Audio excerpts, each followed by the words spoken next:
Alors on a une partie Renault où ils ont mis la R4 et ils ont mis Heritage Spirit. Donc une moto a priori qui doit être électrique là avec la batterie. Une espèce de Vespa ou je sais pas ce que ça serait. Moto des mers électrique. Ok.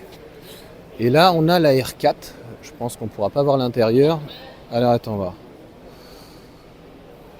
Donc bandeau tout lumineux hein, comme c'était prévu. Je suis pas sûr par contre sur la finition première. Très baroudeuse et beaucoup plastique. Hein. Bon, y a des gens qui aiment bien le plastique, moi j'aime pas. Mais c'est très très plastique. Les jantes, on est en combien au final?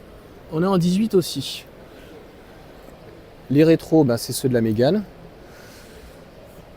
La partie basse, on n'a pas les poignées rétractables par contre. Donc ça c'est dommage. Et à l'intérieur, ben, sans surprise, ça sera celle de la R5. Voilà, l'intérieur de la R5. Et je suppose que le toit aussi. Et donc le gros avantage. Alors attends. On va essayer de faire ça, regarde. Tac. Hop. Tu verras l'intérieur. Le gros avantage, c'est le toit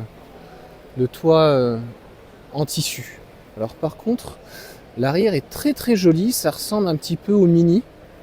Tu me diras ce que t'en penses, mais les feux là, pour le coup, ça fait très très Mini, les Clubman, là, les Countryman et tout.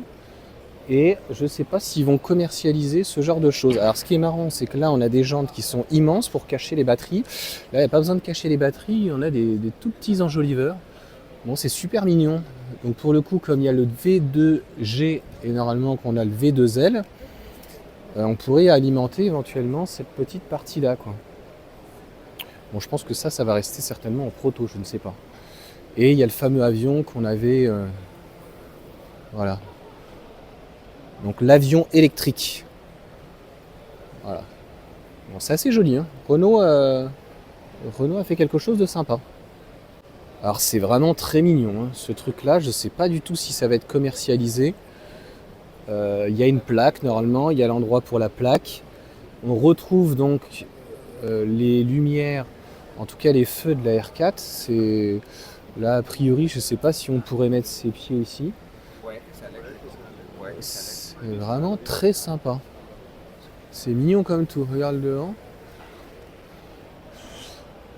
Et donc là, la R4, ouais, c'est beaucoup plus logeable hein, par rapport à la R5. Ça va être très sympa. Tiens, et on va essayer de voir si c'est ouvert. Oh là là, grand fou! Ah ouais, d'accord, il n'y a pas plus de place là-dedans. Regarde, ça c'est le gros problème de chez Renault, c'est les batteries. Donc en fait, le plancher est vraiment très haut et le châssis lui aussi est relativement haut. Bon là on est dans une finition très tissu des années 80. Moi j'aime pas trop, hein. C'est trop vintage, ça fait jean. Voilà, donc assez plastique. Hein. Alors là c'est très très... voilà, moi j'aime bien quand c'est moussé, c'est que du plastique.